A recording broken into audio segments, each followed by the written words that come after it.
Unatazama ELCT Karagwe Diocese Channel. Usisahau kusubscribe, like, share na kucomment. Fuatiliaji na mtazamaji wa channel yetu ya ELCT Karagwe Diocese, uhali gani popote pale ulipo, mimi ninakusalimu kwa jina la Bwana na Mwokozi wa maisha yetu Yesu Kristo. Bwana asifiwe. Ni asubuhi nyingine, tunamshukuru Mungu kwa neema yake, tumeamshwa salama na tupo katika jimbo la Kituntu. Hili analiongoza mchungaji Uzima Bahati Tirumanywa, lakini tupo hapa na mheshimiwa dini, yeye ni msaidizi wa askofu mchungaji Yared Wakami, anayekwenda kutulisha neno tunapokumbuka siku ya kuanzishwa kwa chakula cha Bwana. Mimi ni Mera Bubira Kashekwa, afisa habari wa Diocese ya Karagwe ya Kanisa la Kiinjili la Kilutheri Tanzania. Ninakukaribisha uwe pamoja na sisi. Baada ya hapa tutakwenda moja kwa moja jimboni Bweranyange kwa mchungaji Enoch Tobias kwa ajili ya ufunguzi wa Easter Conference. Huu ni mkutano wa wanafunzi unaowakutanisha wanafunzi wote wa shule za sekondari kwa ajili ya kutafakari mambo mbalimbali. Tafadhali uwe pamoja na sisi tangu mwanzo mpaka mwisho. Karibu sana. Kwa sasa tuingie ibadani.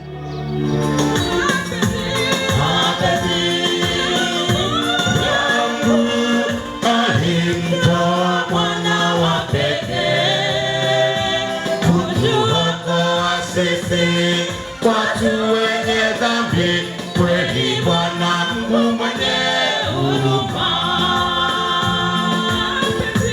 Mapenzi yangu alimtoa mwana wa pekee kutuokoa sisi watu wenye dhambi, kweli Bwana Mungu mwenye huruma. Bwana asifiwe. Amina. Tuombe.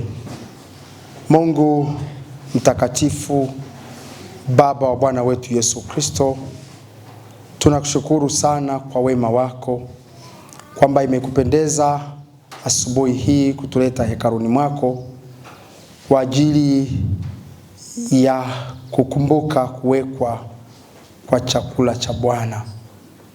Tunakusihi kama ambavyo umetuleta kwa wema wako, tujalie tunaposoma neno lako tutafakari vema maneno haya, na kwa njia hiyo tuendelee kufunguliwa, tuendelee kukuamini na tuendelee kukutegemea katika maisha haya, kwa ajili ya Yesu Kristo uliyemtuma kwetu kutukomboa tunaomba.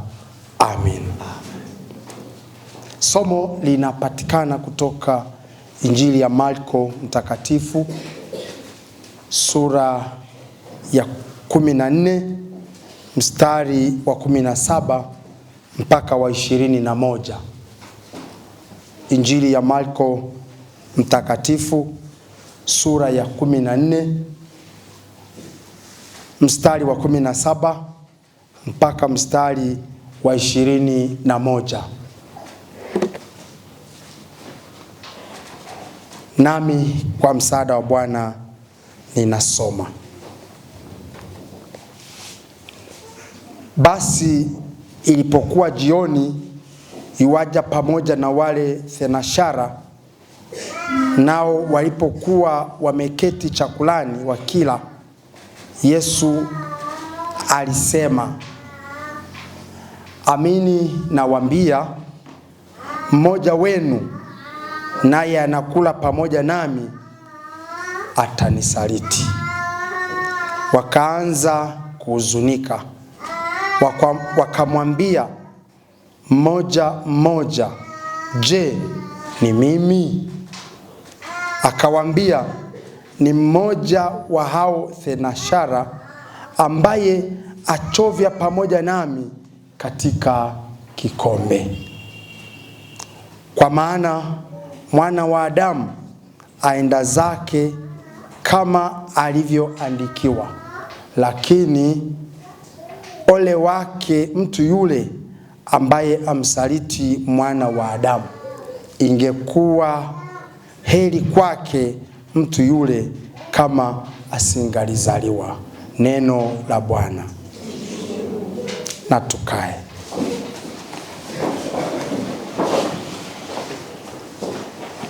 Bwana Yesu asifiwe.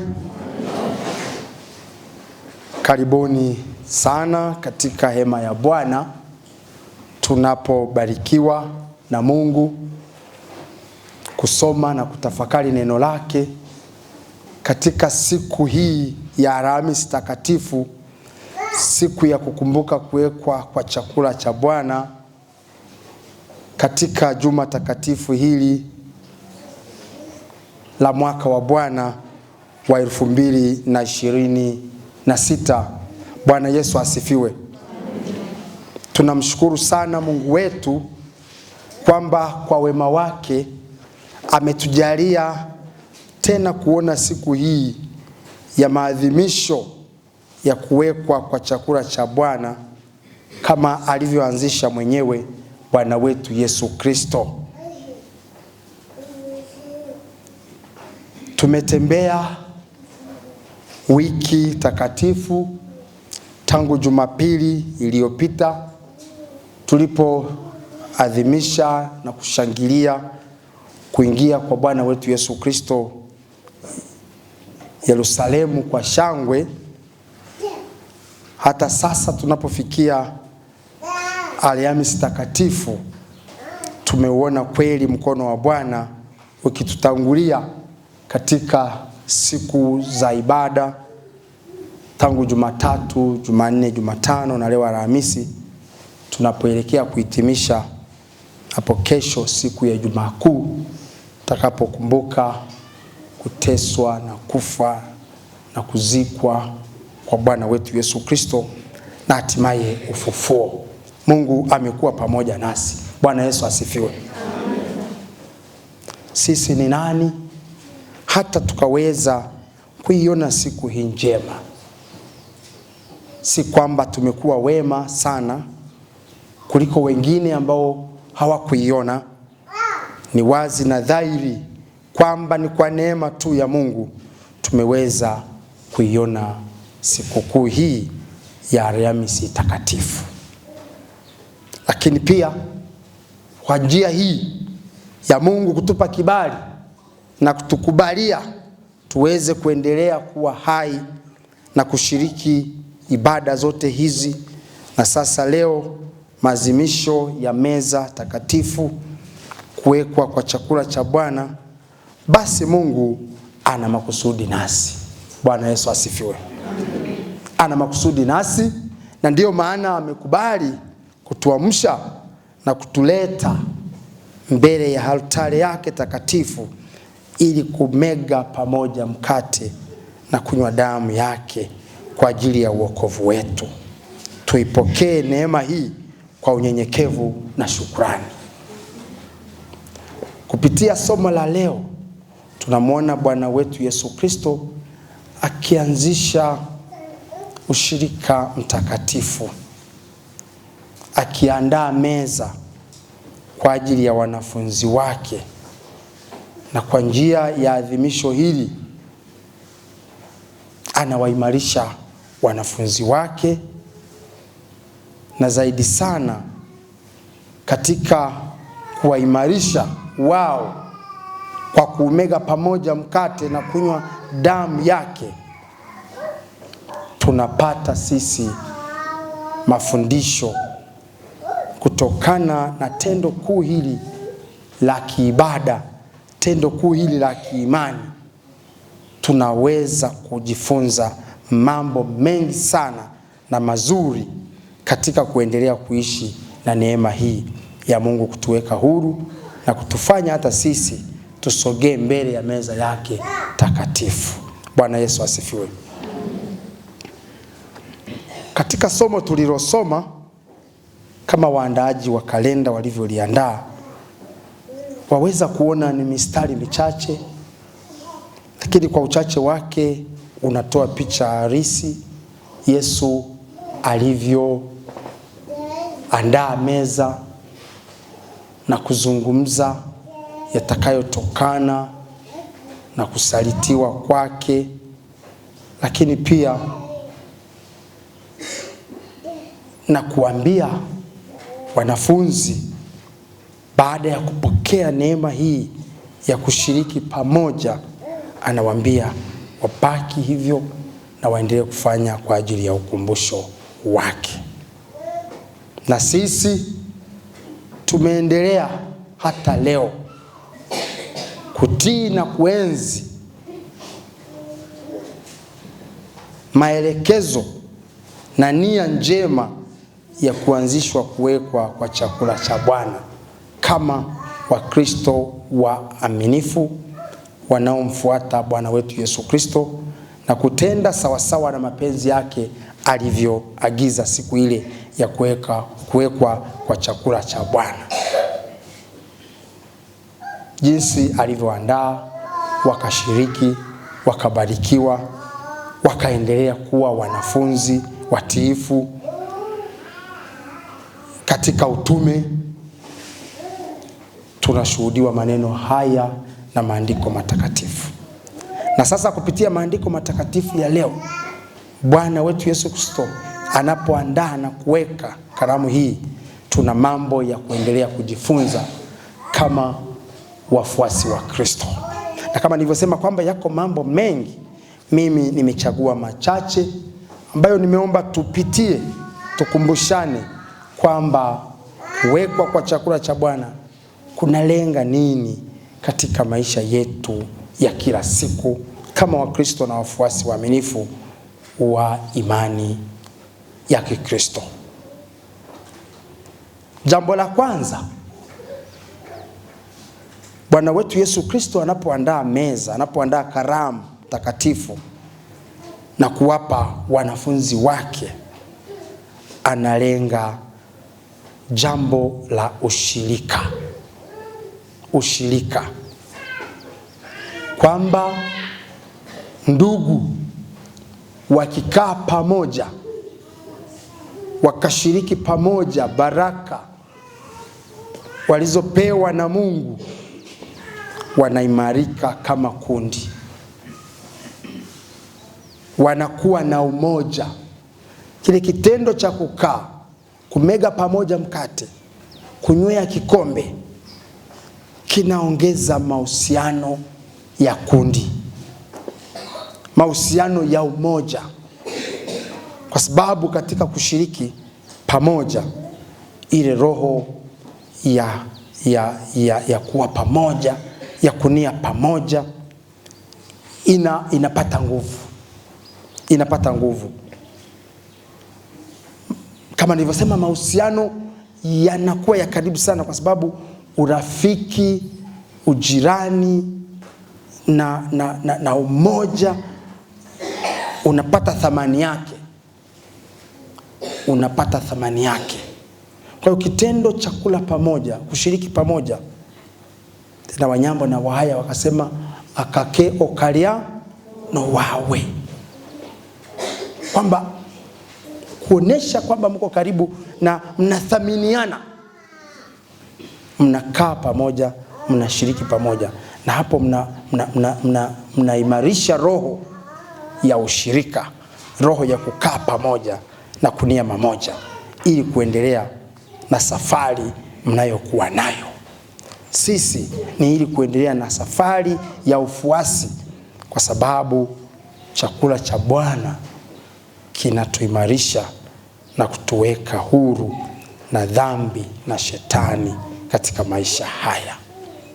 Kwa hiyo Yesu Kristo tunaona anaanzisha ushirika wa pamoja kwa kuwaita, kwa kuwakusanya na kuwaweka pamoja, na kuambia hiki tukimege pamoja na tukishiriki pamoja.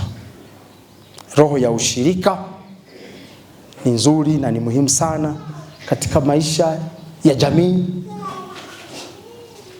katika jamii ya waaminio, na hata katika ngazi mbalimbali za familia, jumuiya, usharika, jimbo, dayosisi na taifa kwa ujumla. Ushirika ni nguvu, na ushirika unaleta amani na furaha, kwa sababu katika kushiriki pamoja na kuishi pamoja tunatiana nguvu, joto, na kuwainua walio wanyonge ndani ya kundi. Bwana Yesu asifiwe. na kuwainua walio wanyonge ndani ya kundi. Kundi linakuwa na nguvu. Hatumuoni mtu, tunaliona kundi. Bwana Yesu asifiwe. Hapa tunamuona Yesu na wanafunzi wake. Sio Yesu peke yake, sio mwanafunzi mmoja moja, Yesu na wanafunzi wake. Wamekuwa kundi moja na mchungaji mmoja. Ni rahisi kwenda mbele. Ni rahisi kuendelea na safari katika maisha ya Ukristo. Tupende kuliishi fundisho hili la ushirika. La ushirika. Na ushirika mtakatifu. Yaani ushirika mtakatifu, ushirika mteule, ushirika mwema. Sio mshirika au ushirika usiokuwa na tija na thamani. Huu ni ushirika tena mtakatifu. Tuenzi, tuishi, na kwa njia hiyo tuendelee kuishi na amani na furaha kama wafuasi wa Kristo. Bwana Yesu asifiwe. Jambo la pili ni alama na ishara tosha ya upendo. Yesu Kristo anatoa kabisa kwa wazi tendo la kujitoa uhai wake kwa ajili ya wengi, kwa ajili ya watu wengine. Anachomwa mkuki, anatemewa mate, anaviakiwa. Hayo yote ni kwa sababu ya kutupenda sisi. Bwana asifiwe. Kwa sababu ya kutupenda sisi. Vinginevyo asingekubali kuuawa, asingekubali kuumizwa, asingekubali kumwaga damu yake pale msalabani. Lakini kwa sababu alitupenda na alimpenda baba yake ambaye ndiye aliyemtoa kwa ajili yetu kama kafara, akauthamini upendo wake na baba yake na agizo lake, akatufia msalabani. Kwa hiyo Yesu ni upendo, anatoa uhai wake kwa ajili yetu, na sisi tunahitaji kumpenda, tunahitaji kupendana ili tuimarishe mahusiano yetu pamoja na yeye. Bwana Yesu asifiwe. Upendo wa wengi, neno la Mungu linatuambia siku hizi kwamba umepoa. Upendo wa wengi umepoa. Na kama ni wengi, sio rahisi kujua kama ambao haujapoa pia nao ni wengi. Maana kwenye kundi wakisema wengi, ujue sehemu kubwa imeenda na wengi, imebaki sehemu ndogo ya upendo miongoni mwa watu, ndugu, jamaa, marafiki, ndani ya makundi, ndani ya mataasisi makubwa na madogo, ndani ya mataifa. Tunaona, tunasikia,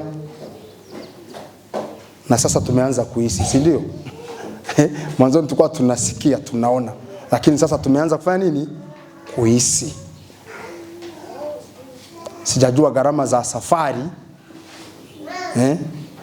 tunazotumia humu ndani, vyombo vinavyotumika humu ndani, lakini kwa maana ya mbao za matangazo kuhusiana na gharama za bidhaa mbalimbali kupanda, ndio maana nikasema tumeanza hata kuhisi. Tuagobwa. Hii inatokana na upendo kufanya nini? Kupoa. Maana neno la Mungu linatuambia kama ndugu yako akikukosa, anza na huyu, anza na huyu, kusamehe mpaka uwezi kuacha kusamehe, kwa sababu ni 7 mara ngapi? Mara 70. Sasa kwa mtu mmoja hivi hizo utazimaliza lini? Si wakati wetu wa kuishi utakuwa unaisha. Yaani kama mtu unaambiwa umsamehe 7 mara 70, mtu huyo huyo. Na akitokea mwingine usije ukasema nimeshafikisha 20 kwa hiyo naanzia 30. Na huyo unaanza ngapi? 1. Mpaka uje kufanya 7 mara 70. Upendo utakuwa umerejea tena. Bwana Yesu asifiwe. Sasa mataifa yanaonyeshana ubabe, sisi huku tulikuwa tunaona, tulikuwa tunasikia, sasa tunaanza kuhisi maumivu ya upendo wa mataifa kupoa. Hali sio shwari, lakini tungejua na mataifa yangejua kwamba upendo unasitiri mambo mengi.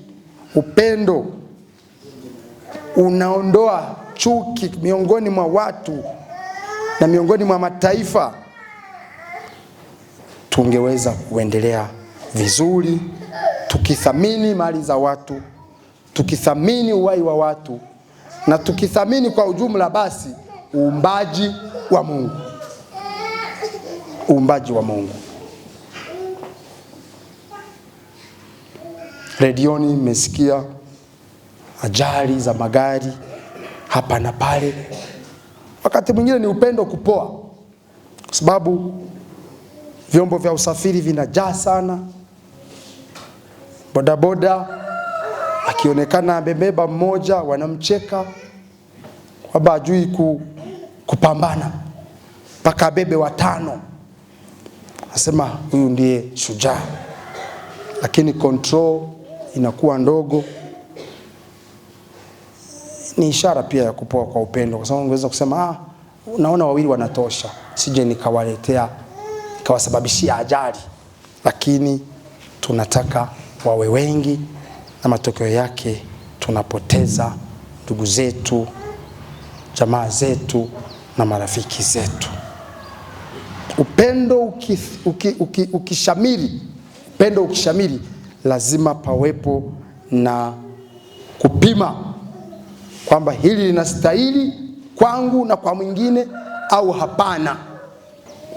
Na kipimo ni rahisi, unapima kwako. Je, kwangu hiki ni sawa? Kisema ni sawa, basi na mwenzako unamtakia kilicho sawa. Lakini kama sio sawa, ufanye hivyo. Yesu Kristo alitoa uhai wake ili atupende, atuokoe, atukomboe na dhambi na utumwa na kifo kibaya. Bwana Yesu asifiwe. Tunahitaji kuiga mfano na upendo huu ili tuweze kutunza maisha yetu na maisha ya wenzetu. Bwana Yesu asifiwe.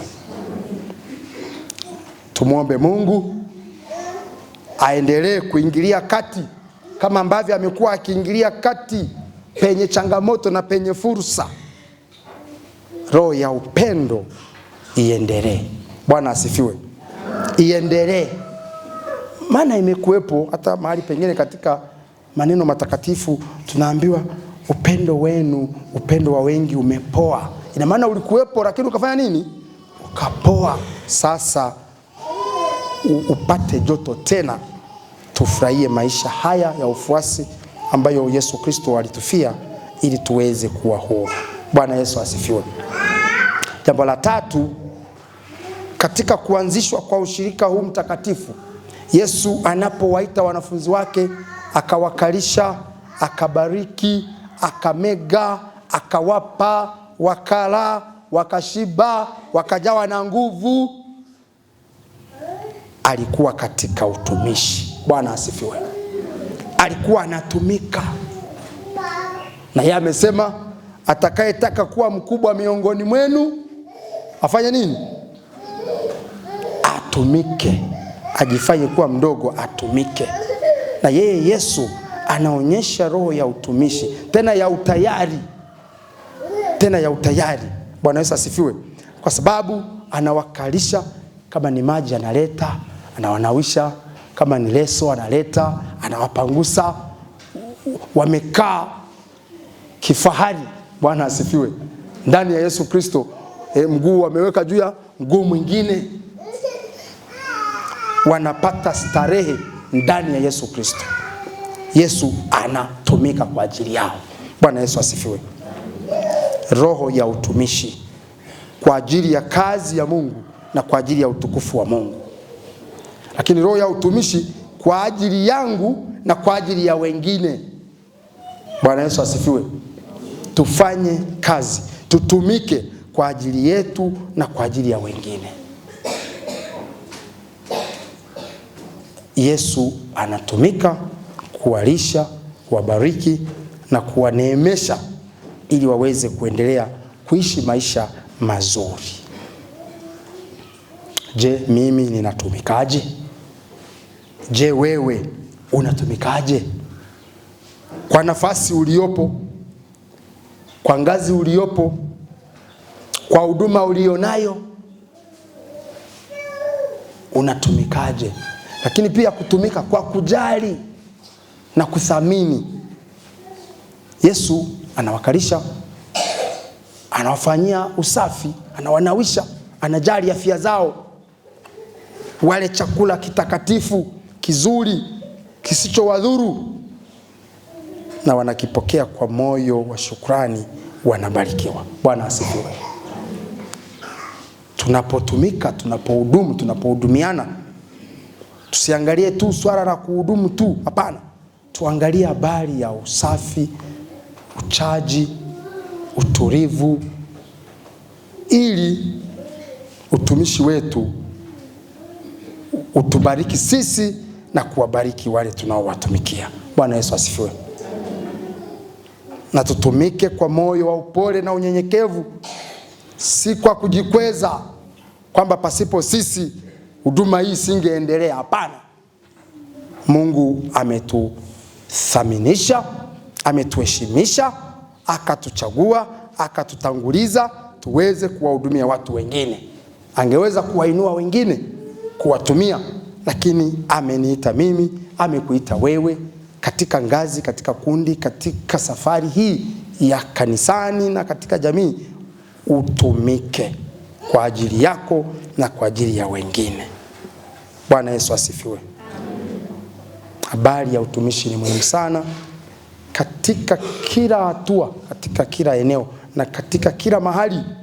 Lazima roho ya utumishi itakikane pale, na anayetumika au kutumikiwa wote wana thamani sawa mbele za Mungu. Bwana Yesu asifiwe. Katika utumishi, kama nilivyosema, Bwana Yesu Kristo anajitoa. Hata sisi katika utumishi inabidi tujitoe sana. Tujitoe sana kwa kutumia muda wetu, kwa kutumia vipawa vyetu, kwa kutumia rasilimali zetu na kwa kutumia mahusiano yetu. Inabidi tutumike na kazi ya Mungu iweze kuendelea vizuri pale tulipowekwa kutumika pamoja na wengine. Bwana Yesu asifiwe. Jambo la 4 ambalo nakaribiana na la utumishi ni huduma. Ni huduma. Yesu anatoa huduma kwa wanafunzi wake. Anatoa huduma kwa sababu anaona wanahitaji kuhudumiwa. Kama ambavyo siku za karibuni hapa kwenye masomo yaliyotangulia kwenye ibada zetu, akaliona kundi limekata tamaa, limetawanyika kama lisilokuwa na mchungaji. Akawaagiza wanafunzi wake, akasema, waketisheni hao. Tunaambiwa kulikuwa na majani mazuri, waketisheni hapo, tuwape chakula, tuwahudumie kimwili, wale washibe, wasife na kuzimia njiani. Akabariki vile vipande vya mikate na samaki, wakara wakashiba. Roho ya huduma, roho ya utumishi, roho ya utayari kuwasaidia wengine bila kujali kama una vingi au vichache. Bwana asifiwe. Kama una vingi au vichache. Mnamkumbuka yule aliyetoa unga wake wa kibaba kwamba sasa basi ngoja niwape, siku itajishughulikia, kama nikufa basi chakula nimeishiwa. Lakini bado Mungu kwa kuiona huduma ile ya udiakonia nzuri akambariki, kibaba kikafurika. Bwana asifiwe. Huduma, tuwahudumie wasio navyo, wasiojiweza, hata wasioweza kuomba msaada. Maana katika huduma hapa kuna habari ya kumwendea mtu na kuna habari ya mtu kukuijia. Bwana asifiwe. Yote yana nguvu sawa. Kimhudumia ambaye amekuja kuomba huduma, umebarikiwa. Lakini ukimhudumia ambaye umemwendea kumhudumia, umebarikiwa. Bwana Yesu asifiwe. Roho na habari ya huduma, kuwahudumia watu. Tena kama kipindi hiki tulichopo, wakati tunakuja kwenye gari, tumekuta watu wako sokoni. Tunajua pale kwetu kuna soko kubwa leo. Wengi wakasema bidhaa za hapa sasa zinazouzwa nyingi sio za humu ndani, kwa sababu tuko kwenye kulima, tuko kwenye kupanda, sio kwamba tumeshafikia mavuno. Kwa hiyo watu wametoka mbali wakaleta huduma kwa ajili yetu sisi. Kwa hiyo habari ya kuhudumiana isiwe na mipaka. Bwana asifiwe. Isiwe na mipaka. Isiwe na mahojiano marefu. Isiwe na mahojiano marefu. Na mzee mmoja alinisimulia, alienda kwa jirani yake kuomba baisikeli. Akatakiwa kutoa maelezo. Anaipeleka wapi? Atabeba mizigo gani? Atairudisha lini?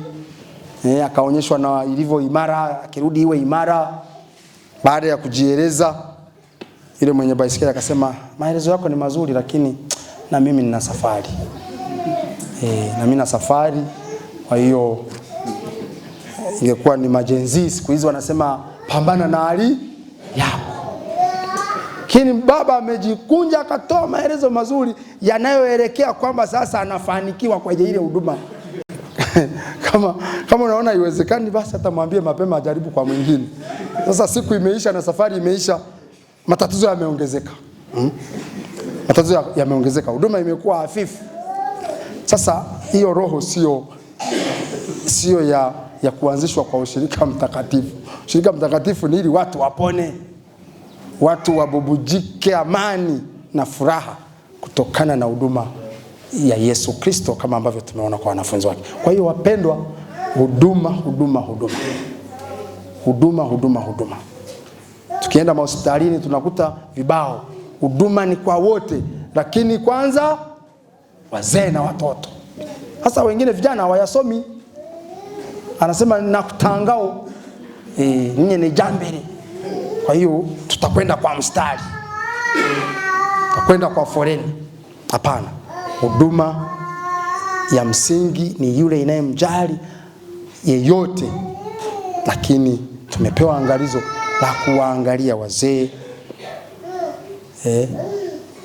wagonjwa walio mahututi, akina mama waliobeba watoto migongoni. Tunawahudumiaje? Tunawasaidiaje? Bwana Yesu asifiwe. Mungu atujaze nguvu na baraka zake.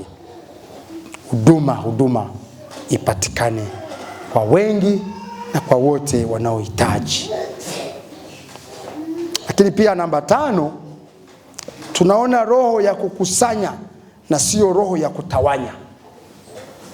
Yesu anawakalisha, anawaketisha, anawaleta pamoja wote, anawabariki pamoja. Bwana Yesu asifiwe. Hawatengi kwamba 5 mwende kule, 5 mwende kule, au wangapi huku. Anawaleta pamoja, anawakusanya pamoja, anawabariki pamoja. Wanaingia kwa wakati mmoja, wanaondoka kwa wakati mmoja. Bwana Yesu asifiwe. Ina maana amewatanguliza wote. Amewatanguliza wote. Roho ya kukusanya na sio kutawanya. Ndiyo wito pia kutokana na azimisho hili kwamba wote 12, hata ukiangalia kwenye picha zinazochorwa kuonyesha tendo lile lilivyofanyika, wote sura zao, nyuso zao zinaonekana, zinaiona ile huduma. Kama ni ule mkate wanafanya nini? Wanauona kwamba hapa sisi sote tumepona, sisi sote tuko pamoja. Hakuna kunyanyapana, hakuna kusengenyana, hakuna kudhurumiana. Wote wamekusanywa pamoja, wanagawana pamoja. Wanagawana pamoja. Bwana Yesu asifiwe. Ni jambo la msingi sana kwamba wanashiriki pamoja kile kilichoko mbele yao, bila ubaguzi, bila utengano, bila madhaifu yoyote, na wote atusikia naye lalamika. Bwana Yesu asifiwe. Atusikia naye lalamika. Mambo yamekwenda kwa wazi. Kwa hiyo roho ya kuleta pamoja, kushiriki pamoja, tena anawaambia mdumu hivi, fanyeni hivi kwa ukumbusho wangu. Bwana Yesu asifiwe. Fanyeni hivi kwa ukumbusho wangu. Msibadilike nilivyowafundisha, nilivyowaelekeza, nilivyowasii. Huu ni mwili na hii ni damu yangu. Fanyeni hivi kila wakati. Bwana Yesu asifiwe. Fanyeni hivi kila wakati. Msibadilishe mwelekeo wala msimamo wala mafundisho. Ni jambo la msingi sana kudumu katika kundi moja, tukiwa tunatiana nguvu na kuendelea na safari ya ufuasi wetu. Lakini pia tunaona roho namba sita. Tunaona roho ya maamuzi na kuthubutu kufanya kwa kujiamini na kuimarisha kundi, hata kama linaweza kuwa limeingiliwa na upepo na changamoto za hapa na pale. Unalileta kundi, unathubutu, unaambia kaeni hapa, nitafanya kitendo hiki na hiki na hiki, naamini kitatujenga, kitatuimarisha, tutaendelea mbele. Bwana asifiwe. Ndio sifa ya kiongozi, ndio sifa ya mkuu wa kundi. Anaona hapa leo na kesho kutwa, anawaleta pamoja kwa kuamini kabisa kwamba ninakowapeleka tutafika. Bwana asifiwe. Ninakowapeleka tutafika. Ni kujiamini, ni kuthubutu, kuwakalisha watu, ukawapa maelekezo, tena wakadumu nayo. Bwana asifiwe sana. Hata sisi tunapokusanyika tukaelekezwa mambo ya kufanya, njia na dira, tudumu na hiyo. Bwana asifiwe sana. Tufanye hivyo kwa ukumbusho, lakini pia kwa uhai na uendelevu wa kundi. Ni jambo muhimu sana tunalojipata na kujifunza katika kuwekwa kwa chakula cha Bwana. Na mwisho, namba 7, tunaona roho ya msamaha, usafi na utakaso. Bwana asifiwe. Roho ya msamaha, usafi na utakaso. Hii ni damu yangu imwagikayo kwa ajili wenu na kwa ajili ya wengi, kwa ondoleo la nini? Kwa ondoleo la dhambi. Bwana asifiwe. Kwa hiyo kupitia karamu takatifu ya meza ya Bwana tunapokea nguvu ya kutusafisha, ya kutusamehe na kutuweka huru kuendelea na maisha ya ufuasi. Bwana Yesu asifiwe. Na yeye Yesu Kristo pale msalabani alisema, Baba wasamehe, hawajui watendalo. Ameona, ametathmini, amesikia, ameumia. Anasema sasa matokeo ya maumivu haya watu wawekwe huru. Haleluya. Matokeo ya maumivu haya watu wawekwe huru, watu wasamehewe. Damu ya Yesu, damu ya mwana kondoo iwatakase wote, wawe safi, wawe huru, wawe viumbe vipya ndani ya Kristo, na kwa njia hiyo waendelee kuishi maisha masafi ya utauwa, utakaso na utakatifu. Bwana Yesu asifiwe. Basi tunapojongea mbele ya altari takatifu leo, tukipokea kula na kunywa mwili na damu yake Yesu Kristo, tujue kwamba tumetakasika, tumekombolewa, tumewekwa huru, na tunaendelea kuishi ndani ya hiyo damu ya Yesu Kristo inayotufunika wakati wote. Kama nilivyosema awali, wakati wa shida na wakati wa raha, Mungu anajihudhurisha kwetu wakati wote. Macho yake, masikio yake yako pamoja nasi. Anatuona, anatusikia, anatupokea, anatusamehe, anatusafisha, tunastahilishwa, tunakaa ndani ya kundi la Kristo. Bwana Yesu asifiwe. Basi maazimisho haya ya kuwekwa kwa chakula cha Bwana Alhamisi Takatifu katika mwaka huu wa Bwana ukapate kuwa wa baraka kwetu. Ukapate kuwa wa baraka kwetu, tutiwe nguvu, turejelee tena matumaini, lakini pia tukitamani kuhudumu na kuhudumiana, na kwa njia hiyo safari yetu kuwa nyepesi katika Yesu Kristo, huyo aliyetumwa kutufia na kutukomboa msalabani mara tu baada ya ufufuko. Maana tunasema tulikufa na Kristo, tukafufuka pamoja na Kristo. Kwa hiyo tu hai, tunaendelea na maisha ya Ukristo. Bwana awabariki sana. Alibariki neno hili likae kwa wingi ndani yenu, na kwa njia hii tuweze kuendelea kuishi na Bwana tukimzalia matunda mema yanayokaa, yanayoishi, pia yanayozaa, ili hatimaye tuone, tuurithi na kuishi uzima wa milele. Hili ndilo neno la Bwana. Tuombe. Mungu wetu na Baba yetu, tunakushukuru sana kwa wema wako, na kwa njia ya kuanzishwa kwa ushirika mtakatifu unatuweka huru, unatutakasa na dhambi, na kwa njia hiyo tunaendelea kuwa watumishi wako wazuri, tena tunaokuzalia matunda mema. Tubariki kwa hayo, kwa Yesu Kristo Bwana wetu. Amen. Mfuatiliaji na mtazamaji wa chaneli yetu ya ELCT Karagwe Diocese, uhali gani tena? Nimekuambia kwamba tukimaliza ibada pale Kituntu tutaelekea jimboni Bweranyange ambako unafanyika mkutano wa wanafunzi, mkutano wa Pasaka wa wanafunzi maarufu kama Easter Conference, na kwa sasa tupo katika mazingira ya shule ya sekondari ya Bweranyange. Hii ni shule ya wasichana ambayo inamilikiwa na Diocese ya Karagwe ya Kanisa la Kiinjili la Kilutheri Tanzania. Mimi ninaomba nikupeleke moja kwa moja katika ibada fupi tu ya ufunguzi, na baada ya hapo tutakuwa tukiagana, lakini wanafunzi wao wanabaki mahali hapa kwa ajili ya kuendelea na mkutano wao ambao kimsingi utakuwa na watu wengi. Tunakadiria kwamba watakuwa zaidi ya wanafunzi 1000. Mimi ni Mera Bubira Kashekwa, afisa habari wa Diocese ya Karagwe ya Kanisa la Kiinjili la Kilutheri Tanzania. Karibu mimi na wewe tuingie kwa ibada sasa hivi.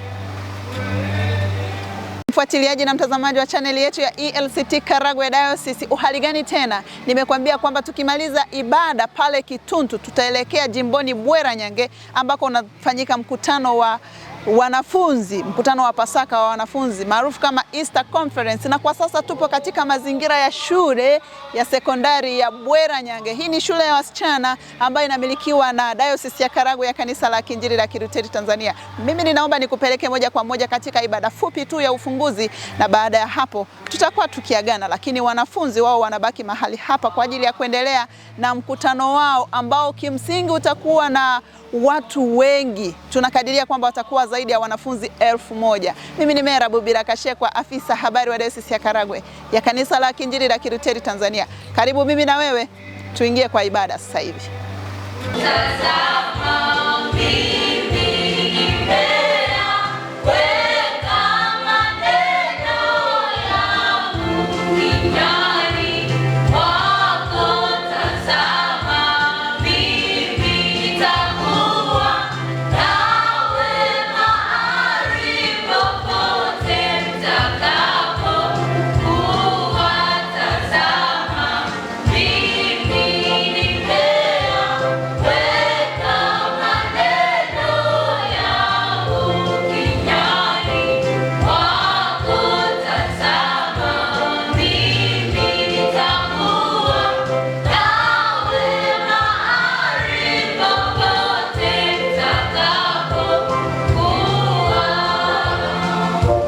Bwana asifiwe. Haleluya. Tutulie na tuombe. Mungu Baba, Mwana na Roho Mtakatifu, tunayo kila sababu ya kushukuru wakati huu kwa ajili ya wema na baraka zako kwetu. Tazama, umekuwa na sisi katika maandalizi, umekuwa na sisi katika safari, na hatimaye tukakutana na wenyeji wetu, tukafurahi, na sasa tuko katika ibada ya kukusifu na kukushukuru na kufungua kusanyiko hili la Pasaka mwaka wa 2026, mwaka wako Bwana. Basi tunakusihi, tunaposoma na kutafakari neno lako, likapate kukaa kwa wingi ndani yetu, ili nasi tukuzalie matunda mema. Anza nasi na kumaliza nasi, kwa Yesu Kristo Bwana wetu. Amin. Jinsi tulivyosimama, tutasoma somo la mahubiri kutoka waraka wa kwanza wa Mtume Paulo kwa Wakorinto. Waraka wa kwanza wa Mtume Paulo kwa Wakorinto, sura ya 4 mstari wa kwanza na wa pili. Nami nasoma kwa msaada wa Bwana. Mtu na tuhesabu hivi kuwa tu watumishi wa Kristo na mawakili wa siri za Mungu. Hapo tena inayohitajiwa katika mawakili ndiyo mtu aonekane kuwa mwaminifu. Neno la Bwana. Bwana asifiwe. Wapendwa katika Bwana, barua ya mwaliko niliyoipokea iliweka wazi neno la mkutano. Kutoka Wagalatia sura ya 5 mstari wa 16, basi enendeni kwa roho na hekima. Nawashukuru sana kwa kuchagua mstari mzuri, mfupi, unaoeleweka na unaokuwa mwepesi kuukariri na baadaye kuyaishi maisha ya kuenenda kwa hekima na busara. Bwana asifiwe. Baada ya kuona ujumbe au neno hili kuu la mkutano, nikaona ni utafute mistari hii miwili kutoka Wakorinto wa pili sura Wakorinto wa kwanza sura ya 4 mstari wa kwanza na wa pili. Unisaidie kuongeza maneno na maelezo katika mahubiri haya ya ufunguzi. Sasa ili kuenenda kwa roho na hekima mbele za Mungu, somo nililolisoma Wakorinto wa kwanza sura ya 4 mstari wa kwanza na wa pili unaungana na somo nililolisoma la mahubiri, kwamba ili mtu aweze kuhesabika kuwa mwenye busara, kuwa mwenye hekima, ni vizuri akafahamika kwamba huyu mwenye hekima, mwenye busara ni nani. Mwanafunzi anakuwa na busara na hekima, mwalimu hivyo hivyo, mchungaji, mwinjilisti, mzazi, mlezi, wote tumejaliwa kuwa na hekima na busara. Lakini kupitia somo nililosoma kwamba tuhesabike tu watumishi wa Kristo. Bwana asifiwe. Mtu mwenye hekima na busara ana sifa pia ya kuwa mtumishi wa Kristo. Na si rahisi sana mtu kwenda anapiga kifua mbele, anatangaza, sema mimi nina hekima, mimi nina busara, mimi nina akili. Hapana. Lakini mtu akijitambulisha kwamba ni mtumishi wa Kristo, basi tunatambua huyu amejaa hekima, amejaa busara, na kweli anaweza kutumika. Bwana asifiwe. Uwe mtu wa kutambulika, uwe mtu wa kujulikana na sio wa kutojulikana. Uwe mtu wa kujulikana, sifa za hekima na busara uwe nazo, na hizo pia zikutangulie katika utumishi, na utumishi ukutangulie katika kuishi maisha ya hekima na busara. Na hapo ndipo tutajua kweli kabisa unaenenda kwa hekima na busara. Na uhitaji kututangazia, kutuambia, tukikuona jinsi unavyotumika wakati wa kazi, wakati wa ibada, wakati wa mapumziko, wakati wa kujifunza, wakati wa kupewa maelekezo, wakati wa kuishi katika kundi na jamii, tunakuona ukitumika kwa nafasi yako, na hii inatosha kutuambia una hekima na busara. Kwa hiyo mtu mwenye hekima na busara, ili kuenenda vizuri, inabidi awe mtumishi wa wengine, awe mtumishi wa wote. Bwana Yesu asifiwe.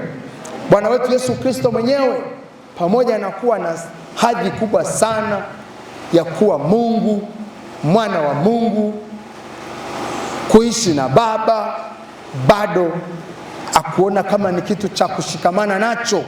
Aliamua kuiacha enzi, akashuka atutumikie. Tujifunze kutoka hata kwa Bwana wetu Yesu Kristo kwamba inatubidi tutumike. Bwana Yesu asifiwe. Mtumishi mwema lazima atende vizuri, atumike kwa roho ya unyenyekevu, atumike kwa roho ya upendo, atumike kwa roho ya ushirika, awatumikie watu wote. Bwana asifiwe. Lakini sifa ya pili ya mtu mwenye hekima na busara, anakuwa wakili mwema. Anakuwa wakili mwema. Wakili katika utumishi wake, anakuwa mtu wa kutunza mali, maadili, lakini pia zaidi sana neno la Mungu katika mistari tuliyosoma, ukirudia, inatuambia mtu anayetunza siri za Kristo. Bwana asifiwe. Anayetunza siri za Kristo. Ni zipi hizo?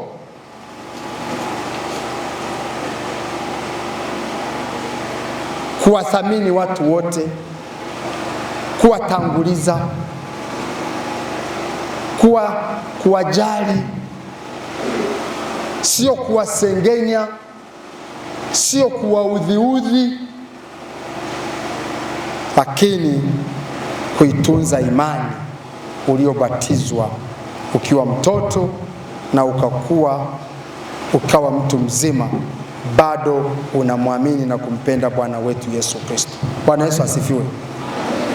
Wakili mwema ni yule anayeheshimu, anayetunza kwa maana ya mali na vitu mbalimbali, lakini hata kutunza siri za Mungu na siri za watu ambazo wamemwambia, wamemshirikisha kama mwakili mwema.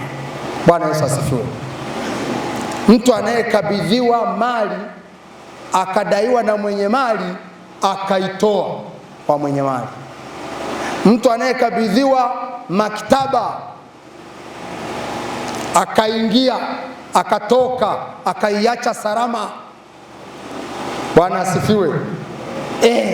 Huyo ndiye wakili mwema, anayeweza kupokea maelekezo na maadili, akayaishi, akawa mfano mwema kwa watu wengine, mfano wa kuigwa.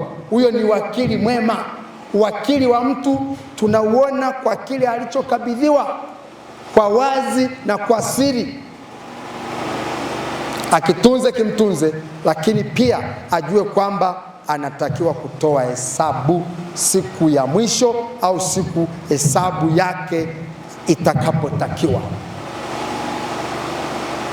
Kwamba mnadumu katika uwakili mwema wa kujua kusoma, kuandika mpaka kufikia mwisho wa ushindi. Ukishinda ni wakili mshindi. Ukishindwa changamoto inakuwepo. Tunajiuliza wakati wote, uwakili wako ulikuwa wa binafsi au ulikuwa wa jumla au ulikuwa wa kushirikisha au ulikuwa wa kutunza hata hicho ulichokuja kukitafuta kwenye eneo la taaluma. Bwana Yesu asifiwe. Mungu awatunze sana katika eneo hili la uwakili, ili wazazi na walezi, kanisa tunaohusika na ninyi, taifa lione mnashinda katika habari ya mambo mliopewa na kukabidhiwa.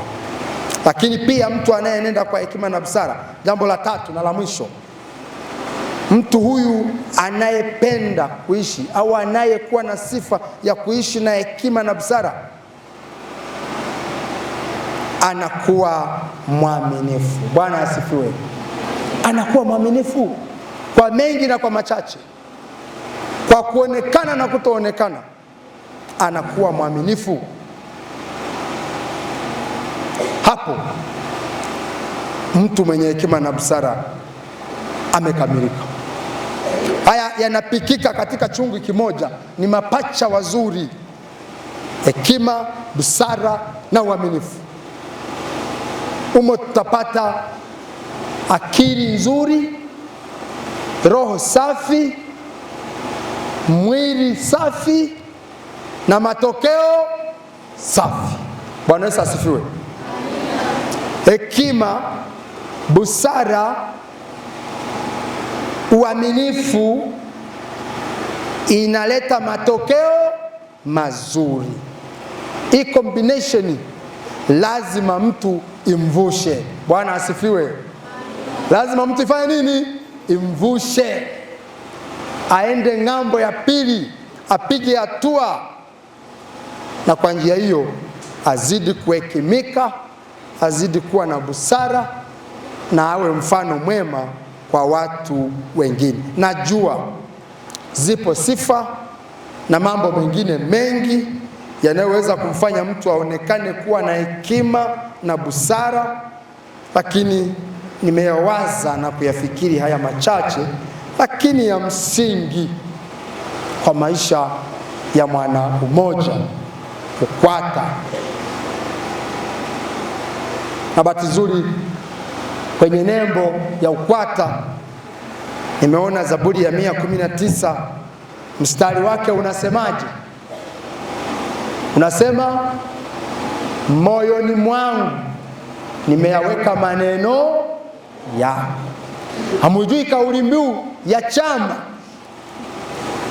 Kauli mbiu ya chama ni Zaburi ya 119. Mlio karibu mnaweza mkaniambia ni mstari wa ngapi? Kwamba moyoni mwangu nimeyaweka maneno yako. Wana UKWATA wakatuimbia,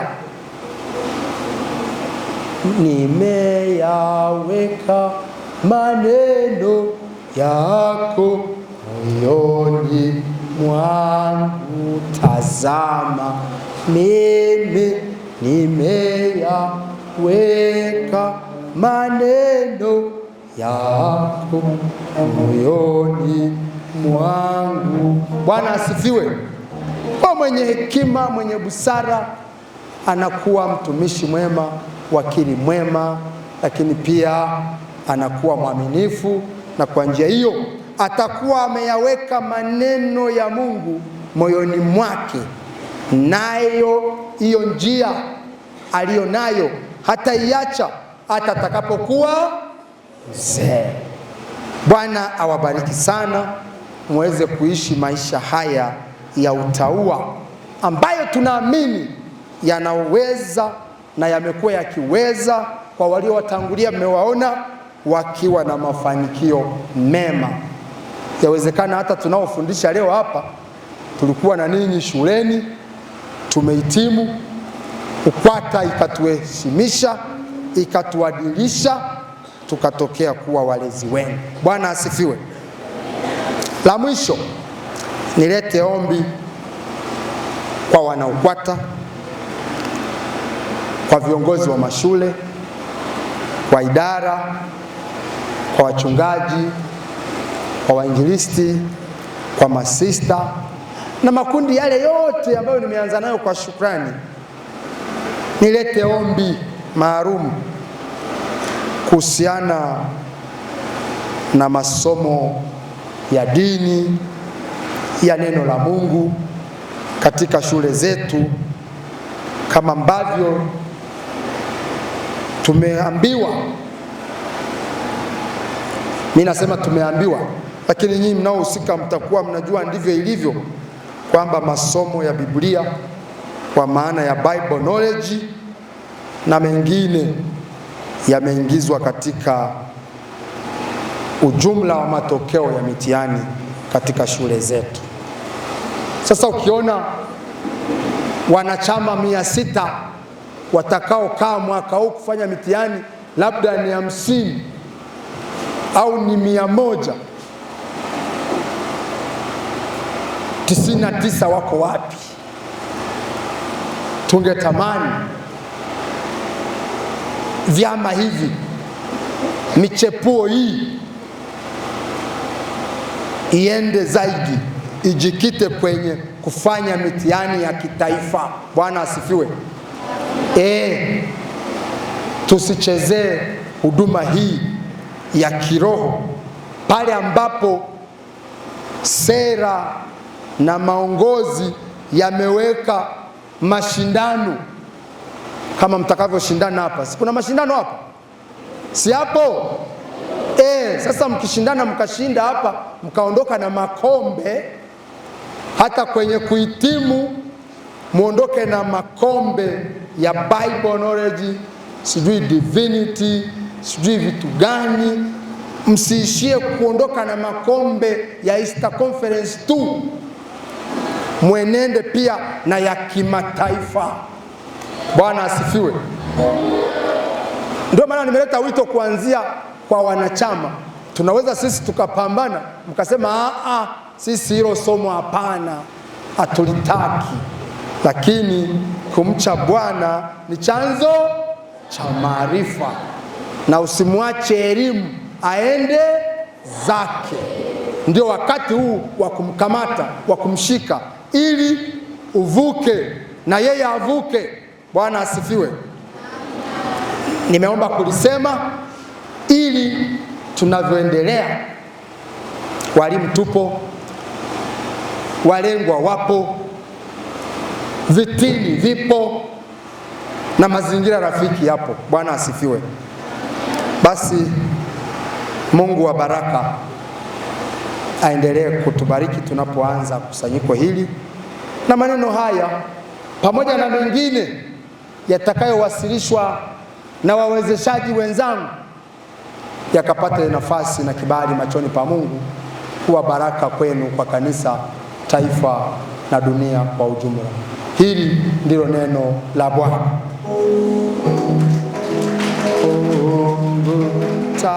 Bwana Mungu akubariki na kulinda. Bwana Mungu akuangazie uso wake na kufadhili. Bwana Mungu akuinulie uso wake na kupa amani yake. Kwa jina la Baba na la Mwana na Roho Mtakatifu. Amen. Unatazama ELCT Karagwe Diocese Channel. Usisahau kusubscribe, like, share na kucomment.